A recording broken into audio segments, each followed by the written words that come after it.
अध्याय 12। जब मुझको सांप ने काटा। एक दिन मैंने अपने अहाते में एक छोटा सा सांप रेंगते हुए देखा, है ना। जब सांप के चलने को क्या बोलते हैं, रेंगना। वह धीरे धीरे रेंग रहा था, मतलब चल रहा था। मुझको देखते ही वह भागा और वहीं पर पड़े हुए नारियल के एक खोल में घुसकर छिप गया। मैंने पत्थर का एक टुकड़ा उठाया और उससे नारियल के खोल का मुंह बंद कर दिया, है ना। वो कहाँ घुस गया था, नारियल खोल में घुस गया था, तो मैंने बंद कर दिया उसको। ठीक है। उसे लेकर मैं नानी के पास दौड़ गया। ठीक है। तो ये मैं हूँ और ये नानी है, नानी के पास दौड़ गया। ठीक है। अब मैंने कहा, नानी देखो, मैंने सांप पकड़ा है। नानी चीख उठी, सांप? वो इतना घबरा गई कि लगी घबरा गई कि लगी जोर जोर से चीखने पुकारने। नाना ने सुना तो अंदर से दौड़ आए। जब उन्हें पता चला कि नारियल की खोल के अंदर सांप है, तो उन्होंने मेरे हाथ से उसे छीनकर दूर फेंक दिया। नन्हा सांप बाहर निकल आया और रेंगता हुआ पास की झाड़ी में गायब हो गया। ठीक है। अब आगे क्या होता है। नानी नाना ने मुझसे कहा, खबरदार, फिर कभी सांप के पास मत आना, सांप बहुत खतरनाक होता है। ये नाना नानी और ये मैं, है ना। फिर नाना ने उसको फेंक दिया और कहा कि अब मत आना इसके पास। ठीक है। अब आगे क्या होता है। उसी दिन शाम को मैं एक बर्र को पकड़ने की कोशिश कर रहा था।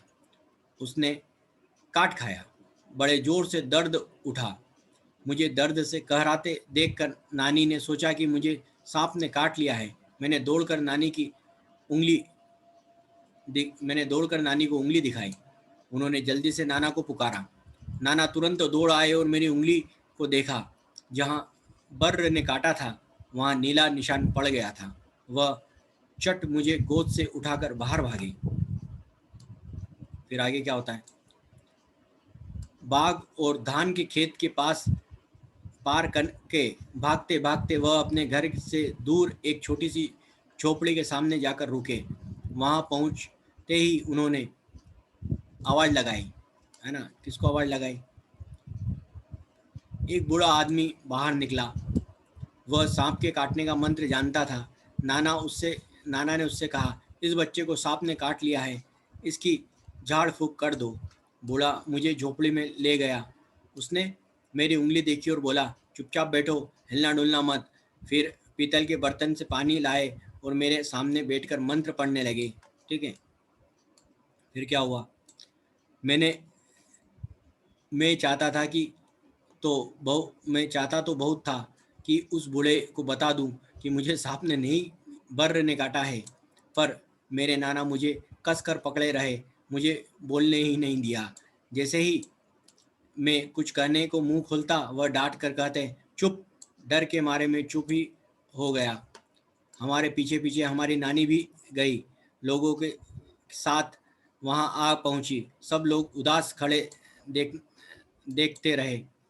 तब तक मेरी उंगली का दर्द जा चुका था। फिर भी मुझे वहाँ जबरदस्ती बैठकर झाड़ फूक करवाती करवानी पड़ रही थी। कुछ मिनट बाद बूढ़े आदमी आदमी उठा। उसने उसी बर्तन के पानी में मेरी उंगली धोई और मुझे पिलाया भी। उसने मुझे बोलने से मना कर दिया ताकि दवाई का पूरा असर हो। फिर फिर वह नाना से बोला, अब बच्चा खतरे से बाहर है। अच्छा हुआ आप समय रहते मेरे पास लाए। बड़े जहरीले सांप ने काटा था। यह सब लोगों ने बूढ़े को उसके अद्भुत इलाज के लिए बहुत धन्यवाद दिया। फिर लौटने के बाद नाना ने उसके लिए बहुत सी चीज़ें भेंट की। ये शंकर जी ने लिखी है। ठीक है। कहानी कहानी की बात। नाना मुझे झाड़ फूक वाले आदमी के पास क्यों लेकर गए थे? क्योंकि नाना को ये पता था कि कहीं सांप ने तो नहीं काटा है इसको। मैं बूढ़े आदमी को क्या बताना चाहता था? मैं बूढ़े आदमी को बताना चाहता कि मुझे बर्र ने काटा है, सांप ने नहीं काटा। जब सांप नारियल के खोल में घुस गया था, तो मैंने क्या किया था? मैंने ऐसा क्यों किया था? क्या होगा? मैंने इसलिए करा था कि उसके ऊपर जो खोल थी, उस खोल के ऊपर पत्थर रख के और ढक दिया था, और मैं सबको बता रहा था कि मैंने सांप पकड़ा है। क्या बूढ़े आदमी ने सचमुच मेरा इलाज कर दिया था? तुम ऐसा क्यों सोचते हो? भाई उसने इलाज क्या करा था? जब बर्र ने काटा था तो इलाज क्या करा था? लेकिन ठीक है, अब अच्छी बात है। मुझे असल के सांप ने नहीं काटा था, फिर भी मैंने अपनी कहानी का नाम जब मुझको सांप ने काटा क्यों रखा। तुम इससे भी अच्छा कोई नाम सोच के बता सकते हो। अगर कोई अच्छा नाम आए तो वो लिख सकते हो आप। उई माँ, कहानी के लड़के को बर्र काट लेती है, बर्र का डंक होता है। कुछ और कीड़ा जंतुओं के नाम लिखो जिनके डंक होते हैं। ठीक है, हमारी बात। मैं बूढ़े को कुछ बताना चाहता था पर बता नहीं सका, क्योंकि क्यों, तुम्हारे साथ भी कभी ऐसा हुआ है? क्या तुमने कभी सांप देखा है? तुमने सांप देख कहाँ देखा है? उसे देखकर तुम्हें कैसा लगा? ये अपने अनुभव लिखो। अपने घर पर पूछो कि अगर किसी को सांप ने काट लेवे तो क्या करोगे। ठीक है, तो ये घर पे पूछो अपने, तुम क्या करोगे अगर तुम्हें और तुम्हारे आसपास किसी को बर्र काट ले, किसी को चोट लग जाए, है ना। बर्र काट ले तो उसको अस्पताल ले जाएंगे, चोट लग जाए तो उसको भी अस्पताल ले जाएंगे, किसी की आंखों में कुछ पड़ जाए तो अस्पताल ले जाएंगे, किसी की नाक में खून बहने लगे तो उसे डॉक्टर के पास ले जाएंगे। कक्षा में इन बात पर बातचीत करो, किसी नर्स या डॉक्टर को कक्षा में आमंत्रित कर कर बात करो। ठीक है, नारियल की खोल जैसी कौन कौन सी चीज़ों में सांप छिप सकता था, वह खोल अहाते में कैसे पहुंचा होगा, इस पर सोचो जरा। नीचे कुछ शब्द दिए गए, उन शब्दों में कुछ शब्द घर से संबंधित है, उन पर घेरा लगाओ। अहाता जो घर का आंगन होता है ना, आंगन, बरामदा, जीना, है ना, अटारी, सीढ़ी, सीढ़ी घर में होती है, घेरे, घेरा, आला, रसोई, है ना, रसोई भी घर में होता है, घेरा, सीढ़ी होती है, छत होती है, सड़क नहीं होती है। और घर में क्या होता है? कमरा होता है ना। अब नीचे लिखे वाक्यों का मतलब बताओ। सांप पास की झाड़ी में गायब हो गया, मतलब पास की झाड़ी में चला गया। वह चट मुझे गोद में उठाकर भागे, मतलब तुरंत वहां से उठाकर भागे। अब बच्चा खतरे से बाहर है, मतलब अब सारा उसका जहर उतर गया, खतरे से बाहर है। नाना ने उसके लिए बहुत सी चीज़ें भेंट की, मतलब उसको जो उसका मेहताना है वो दिया है कि आपने सांप का जहर उतारा, उसके लिए आपकी जो आज हम लोग मेहताना देते हैं किसी को, मेहनत ताना। अलग अलग निशान से पता चलता है कि बात कैसे कही गई है। नीचे लिखे वाक्यों में सही निशान लगाओ। अब इन्हें बोलकर देखो। ठीक है, सही निशान लगाना है। जैसे नानी चीख उठी, सांप, मतलब ये वाला निशान लगेगा। ठीक है, सांप धीरे धीरे रेंगता रहा था, ये वाला निशान लगेगा। क्या तुम बाजार चलोगी? क्वेश्चन मार्क, सवाल पूछ रहा है। चुपचाप बैठो, हिलना डुलना मत, मतलब विस्मयारी बोधक चिन्ह। ठीक है, तुम्हें यह कहानी कैसी लगी? सवाल पूछ रहे हैं। ठीक है, आह कितनी मीठी है, ये विस्मयारी बोधक चिन्ह। ठीक है, तुम लड़के को क्या कहोगे? कारण देकर बताओ।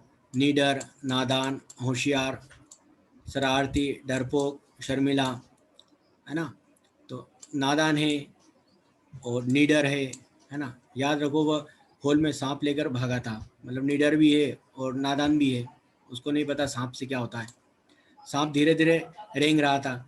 यहाँ धीरे शब्द को 2 बार इस्तेमाल किया गया है। ऐसे ही कुछ शब्द लिखो। चलते चलते, है ना, पीछे पीछे, ठीक है, आगे आगे। ठीक है, अब ये भूल भुलैया में इसको रास्ता ढूंढ के बताओ जरा। ठीक है, ये भूल भुलैया है, ये माँ के पास जाना चाहता है, रास्ता ढूंढो। तो जैसे यहाँ से चलता है ये, अगर यहाँ से चलता है तो यहाँ से चलता चलता चलता चलता यहाँ जाएगा तो ये रुक जाएगा, यहाँ नहीं जा सकता है। यहाँ से जाएगा तो यहाँ से यहाँ घुमा, यहाँ से घुमा, यहाँ इधर रुक जाएगा, यहाँ रुक जाएगा, तो यहाँ से आगे बढ़ेगा। ठीक है, थोड़ा सा और ऊपर ले लो उसको। हाँ ठीक है, यहाँ से जा रहा है ये, यहाँ से जाएगा, यहाँ से निकलेगा, यहाँ से निकलेगा, यहाँ पर आएगा, यहाँ आएगा और ये सीधा यहाँ पर माता वहाँ से मिल जाएगा, ये वाला रास्ता। ठीक है, ये रास्ता पूरा सीधा है। ठीक, चलो आगे बढ़ते हैं। क्या तुम जानते हो, सांप अपना भोजन चबाते नहीं है, वे भोजन साबुत निगलते हैं। सांप कभी बढ़ना बंद नहीं करते हैं। सांप नाक से नहीं सूंघते हैं, सूंघने के लिए सांप जीभ का इस्तेमाल करते हैं। सांप के कान नहीं होते हैं, इसलिए सांप बीन की धुन सुनकर नहीं नाच सकता है। वास्तव में वह बीन बजाने वाले सपेरे से डर कर अपना फन फैला लेता है और लोग समझते हैं वह झूम रहा है।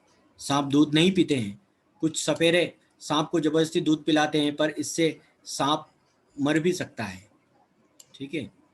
भारत में लगभग 50 तरह के सांप जहरीले हैं, पर सिर्फ 4 सांप के जहर से आदमी को खतरा होता है। ठीक है। बच्चों के पत्र, कैलाश कॉलोनी, 19 नवंबर 2005। प्यारी मौसी, नमस्ते मौसी। नमस्ते मौसी, आपकी याद आती है। जब आप नहीं होती है तो मुझे रोना आता है। मौसी ज़रूर रक्षाबंधन पर आना। मौसी, भाई और बहन कैसे हैं और आप कैसी हो? हम यहाँ ठीक हैं, लेकिन छोटे भाई को बुखार आ गया था। अब तो वह ठीक है। मौसी, हमारे घर कब आओगी? मौसी, ज़रूर आना हमारे घर, हम पार्टी बनाएंगे। ममता और रोहित पढ़ने जाते हैं तो उनसे कहना वो दोनों ध्यान से पढ़ें। राहुल को तो रोता है, कहना कहता है कि मुझे मम्मी के पास जाना है। हम किसी दिन आएंगे। मौसी, मैं पत्र बंद करती हूँ। छोटे भाई बहन को प्यार देना। ठीक है। ये आपकी बेटी राधा। फिर एक और पत्र लिखा, अरेरा कॉलोनी भोपाल, 10 अप्रैल 2005 को। आदरणीय बुआ जी, नमस्ते। आशा है कि आप सब ठीक होंगे। मैं यहाँ परीक्षा होने वाली है मेरी यहाँ। इस बार माँ ने कहा है कि गर्मी की छुट्टियों में हम सब आपके पास आ रहे हैं। मुझे आपकी बहुत याद आती है। मुनिया, दादी और राजू भैया कैसे हैं? हम सब छुट्टियों में खूब खेलेंगे। गांव में आम भी ढेर सारे खाएंगे। मैं आप सबके लिए यहाँ से क्या लाऊं? बुआ जी, जब मैं आऊँगी तो आप मेरे खाने के लिए मालपुए की तैयार करके रखना। बाकी बातें मिलने पर करेंगे। ठीक है। आपकी बेटी महिमा। इस तरह से लेटर आप भी लिखो और अपने परिवार वालों को पत्र लिखो। आजकल तो ईमेल लिखते हैं। ठीक है। इस तरह से पत्र लिखो।